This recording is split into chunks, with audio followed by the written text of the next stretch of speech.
On Meditation by Ajahn Chah.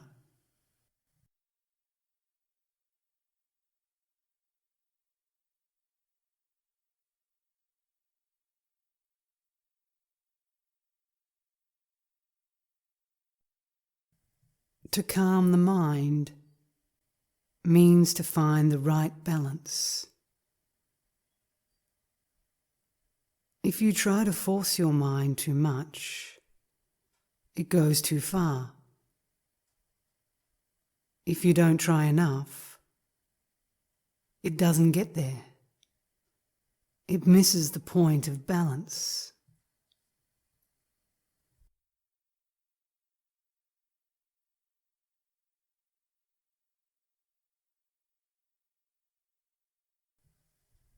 Normally the mind isn't still. It's moving all the time. We must strengthen the mind. Making the mind strong and making the body strong are not the same.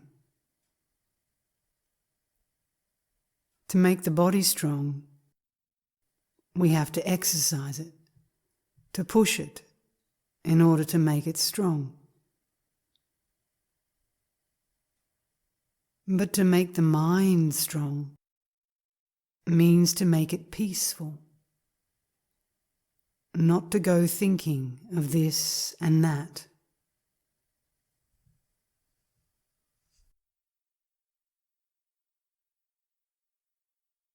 For most of us, the mind has never been peaceful. It has never had the energy of samadhi. So we must establish it within a boundary. We sit in meditation, staying with the one who knows.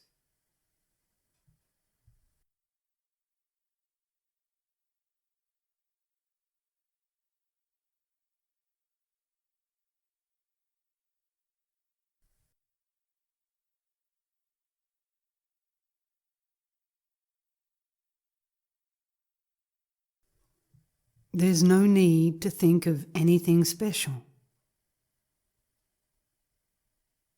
Just concentrate on this simple task for now, having continuous presence of mind. There's nothing more to do. Just breathing in and breathing out.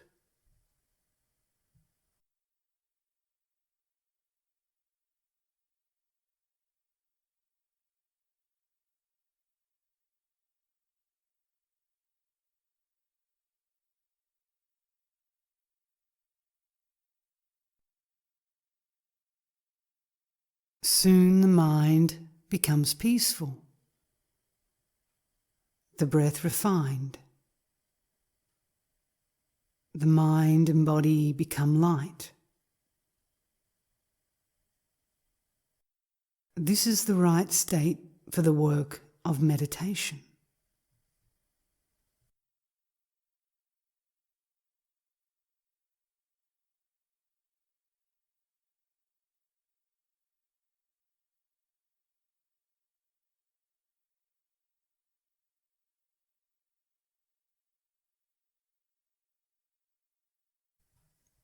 When sitting in meditation, the mind becomes refined. But whatever state it's in, we should try to be aware of it, to know it.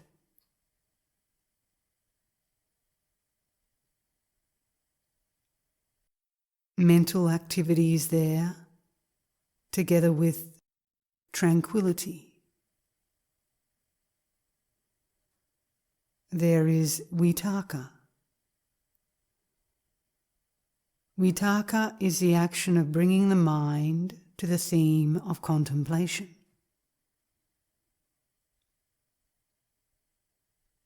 If there is not much mindfulness, there will not be much vitaka.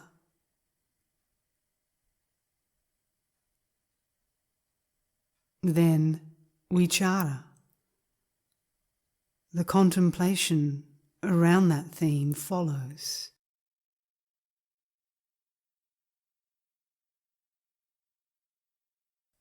Various weak mental impressions may arise from time to time,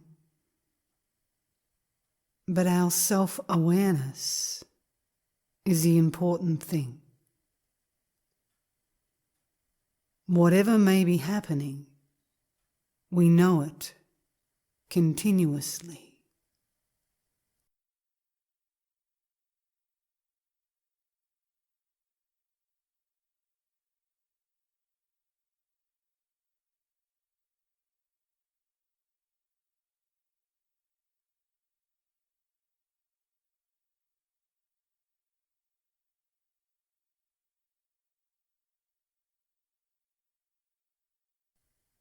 As we go deeper,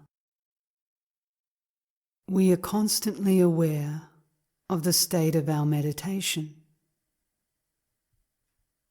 knowing whether or not the mind is firmly established. Thus, both concentration and awareness are present.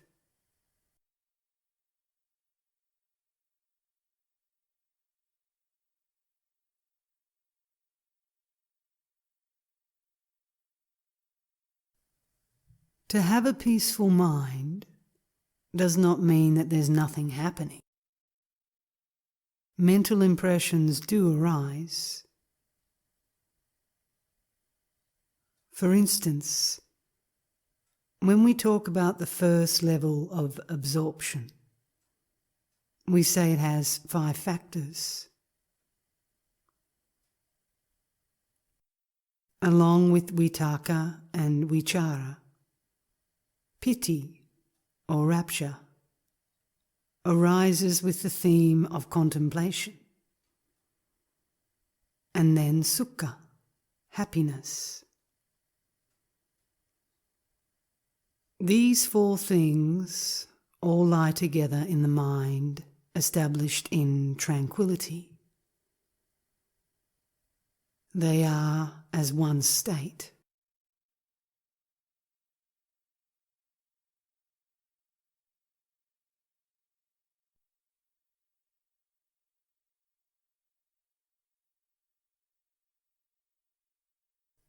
The 5th factor is one-pointedness. You may wonder how there can be one-pointedness when there are all these other factors as well. This is because they all become unified on that foundation of tranquility. Together they are called a state of samadhi.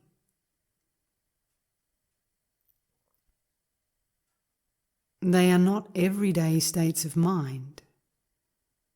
They are factors of absorption. There are these 5 characteristics, but they do not disturb the basic tranquility.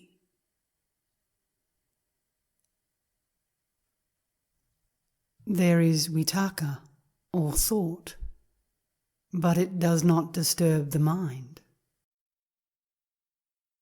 There is vichara, examination.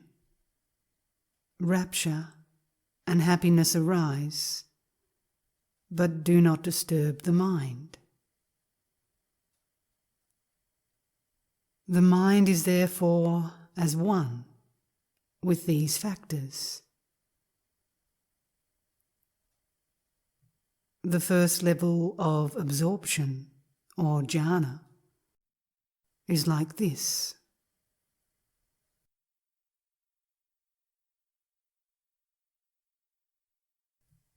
We don't have to call it first jhana, second jhana, third jhana, and so on. Let's just call it a peaceful mind.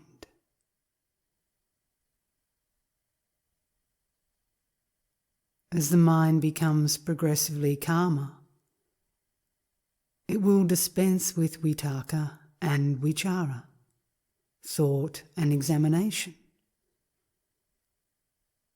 leaving only rapture and happiness. Why does the mind discard vitaka and vichara?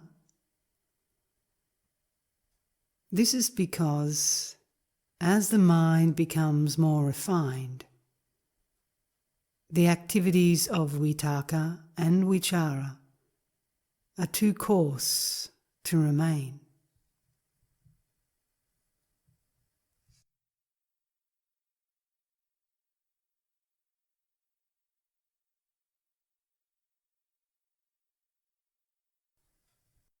At this stage, as the mind leaves off vitaka and vichara,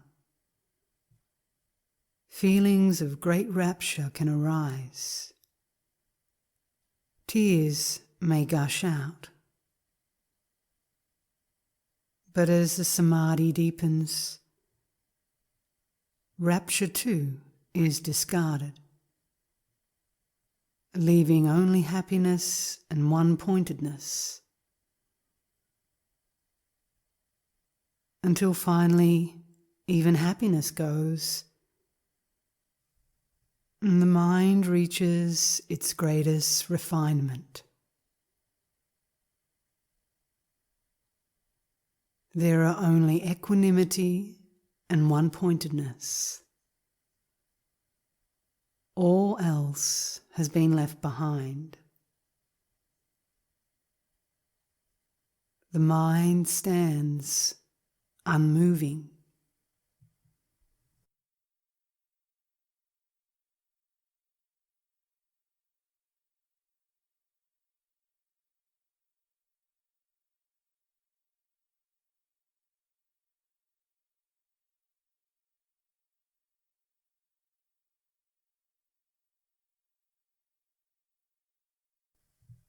Once the mind is peaceful, this can happen.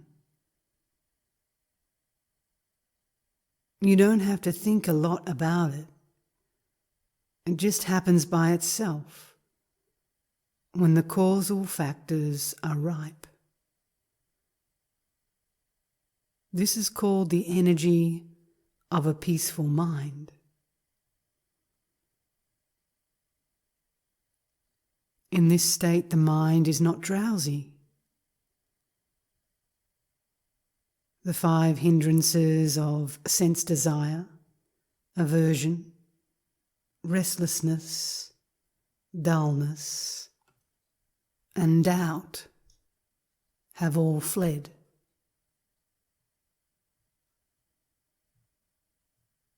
But if mental energy is still not strong and mindfulness is weak, there will occasionally arise intruding mental impressions. The mind is peaceful, but it's as if there's a cloudiness within the calm. It's not a normal sort of drowsiness, though.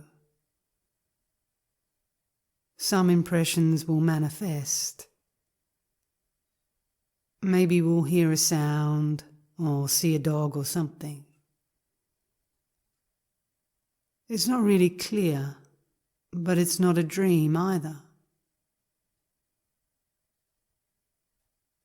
This is because these 5 factors have become unbalanced and weak.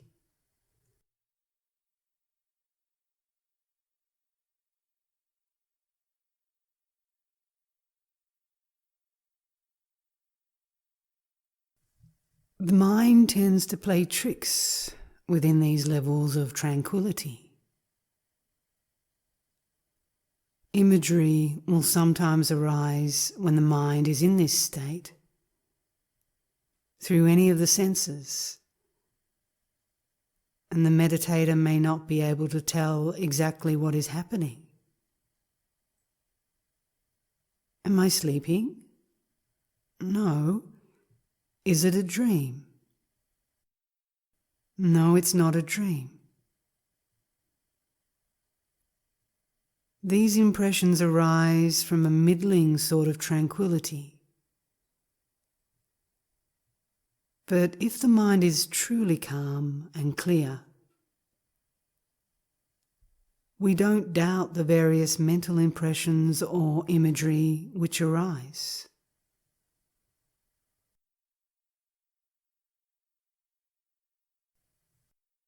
Questions like, did I drift off then? Was I sleeping? Did I get lost? Don't arise, for they are characteristics of a mind which is still doubting.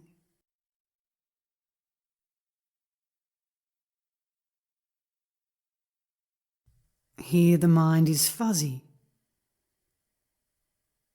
This is the mind getting lost in its moods. It's like the moon going behind a cloud. You can still see the moon, but the clouds covering it render it hazy. It's not like the moon which has emerged from behind the clouds, clear, sharp, and bright.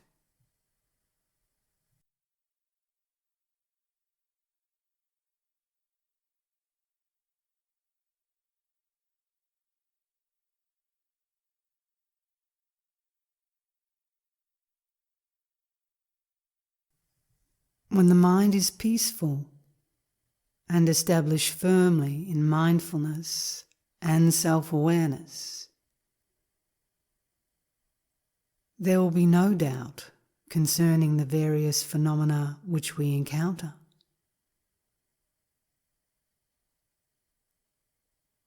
The mind will truly be beyond the hindrances. We will clearly know everything which arises in the mind as it is. We do not doubt, because the mind is clear and bright. The mind which reaches samadhi is like this.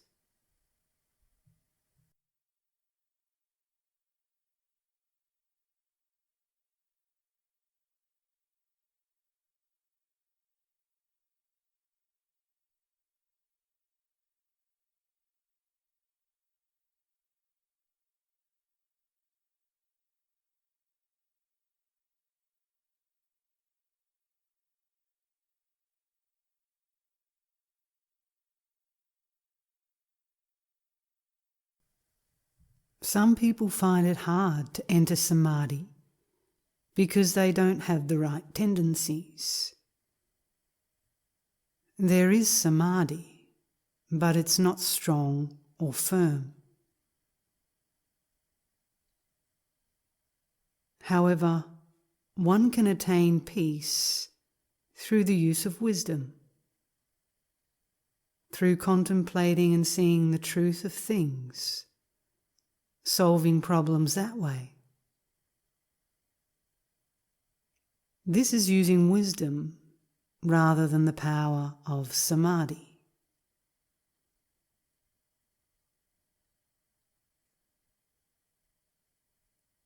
To attain calm in practice, it's not necessary to be sitting in meditation, for instance. Just ask yourself, what is that? And solve your problem right there.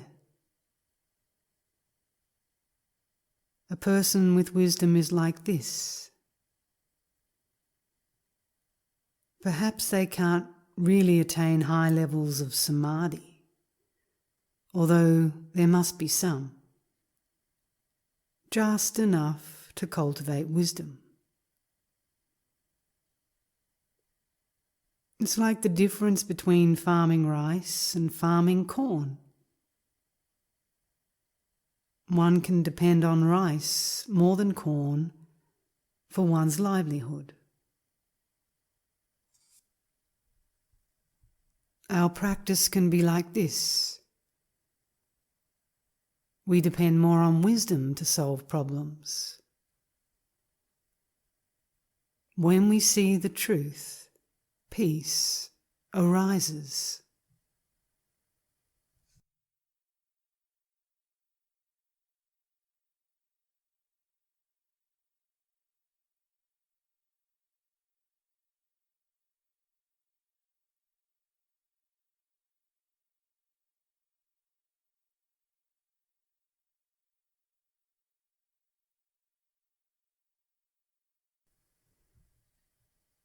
The two ways are not the same. Some people have insight and are strong in wisdom, but do not have much samadhi. When they sit in meditation, they aren't very peaceful. They tend to think a lot, contemplating this and that, until eventually they contemplate happiness and suffering and see the truth of them.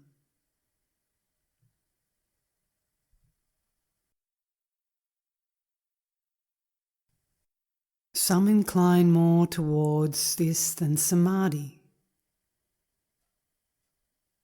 Whether standing, walking, sitting or lying, enlightenment of the dhamma can take place.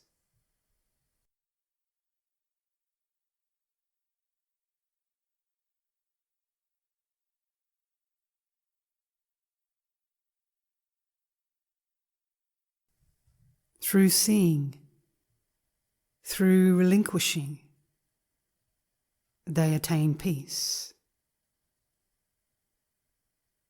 They attain peace through knowing the truth, through going beyond doubt, because they have seen it for themselves.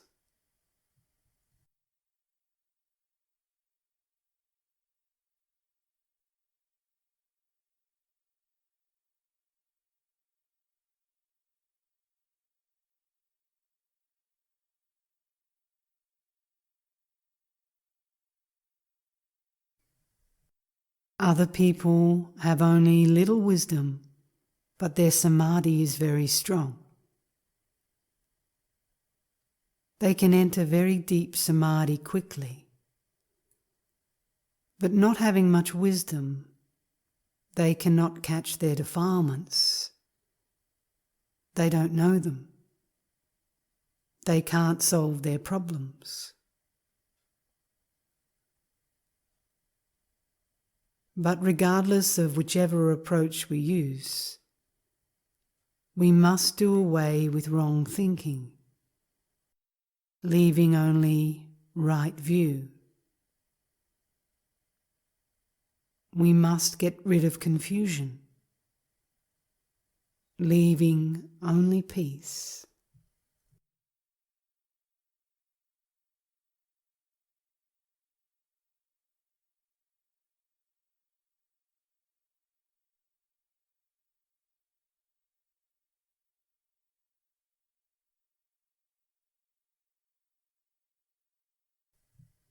Either way, we end up at the same place. There are these two sides to practice, but these two things, calm and insight, go together. We can't do away with either of them. They must go together.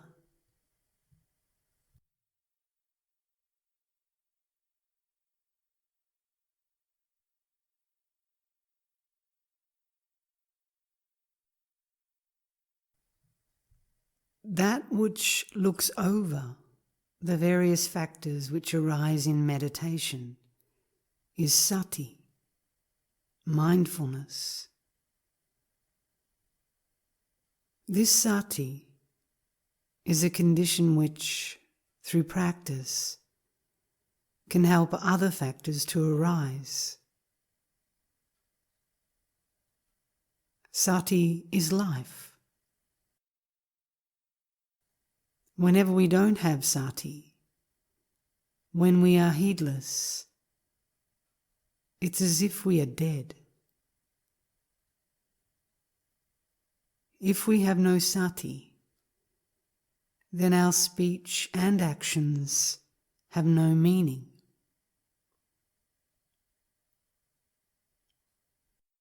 Sati is simply recollection. It's a cause for the arising of self-awareness and wisdom. Whatever virtues we have cultivated are imperfect if lacking in sati. Sati is that which watches over us while standing, walking, sitting and lying.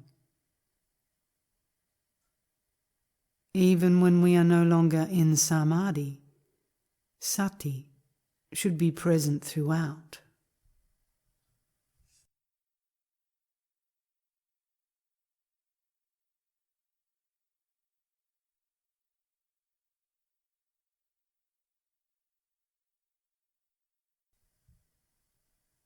Whatever we do, we take care.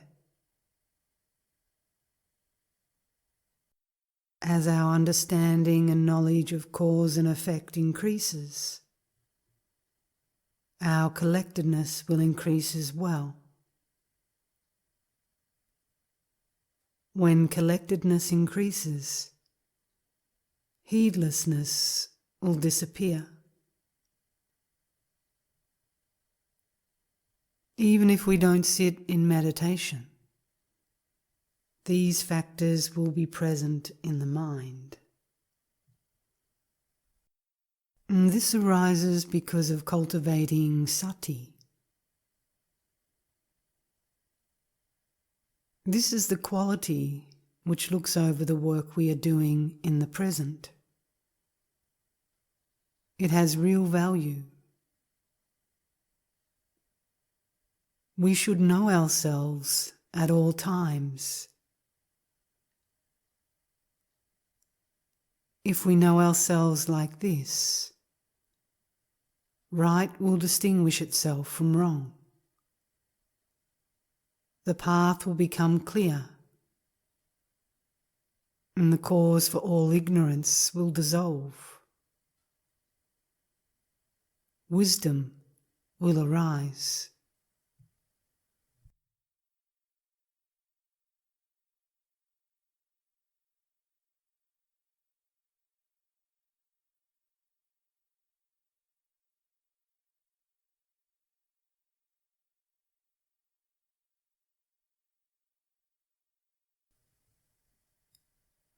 We can bring the practice all together as sila, samadhi and panya.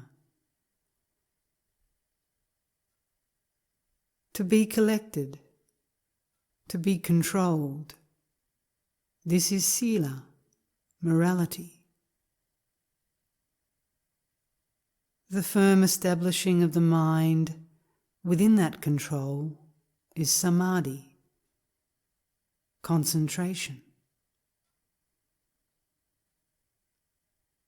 Complete overall knowledge within the activity in which we are engaged is panya, wisdom.